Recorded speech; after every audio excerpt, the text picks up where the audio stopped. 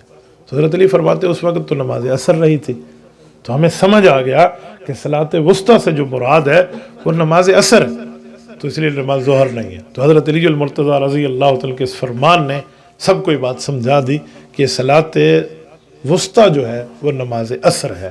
ہمارے ہاں بھی یہی ہے، سب کے ہاں بھی یہی ہے۔ تو امام محمد رحمۃ اللہ علیہ اس طرح کی بات کو لے کر آئے ہیں، لیکن باقی محدثین کے یہاں مختلف اقوال اور بھی ہیں، تو اس کو بھی یہاں ذکر فرما دیا۔ امام شافعی رحمۃ اللہ کی رائے کو بھی ذکر فرمایا، باقی حضرات کی رائے کو بھی ذکر فرمایا، لیکن اپنا اس رائے کو کہ اس سے مراد عصر ہے، تو اس کے لیے دو روایتیں اور لائے ہیں سمجھانے کے لیے کہ نہیں اس سے مراد صلاۃ عصر ہے۔ دو روایتیں دونوں نبی علیہ السلام کے گھر سے لائے ہیں، امہات المؤمنین سے لائے ہیں، ایک حضرت حفصہ رضی اللہ تعالی عنہا سے، اور ایک روایت حضرت اماں عائشہ رضی اللہ عنہا سے۔ ایک حضرت ابو بکر کی بیٹی ہیں اور ایک حضرت عمر کی بیٹی ہیں۔ یہ دونوں بیٹیاں جو ابو بکر و عمر کی ہیں، یہ رسول اللہ صلی اللہ علیہ وسلم کی بیویاں ہیں۔ تو حضرت ابو بکر و عمر نبی علیہ الصلوۃ والسلام کے شاگرد ہیں، صحابی ہیں، تو اس حساب سے سسر بھی ہیں۔ تو یہ ان دونوں کی بیٹیاں ہیں، اور بہت بڑا نام ہے، قرآن کریم میں ان کا ذکر موجود ہے۔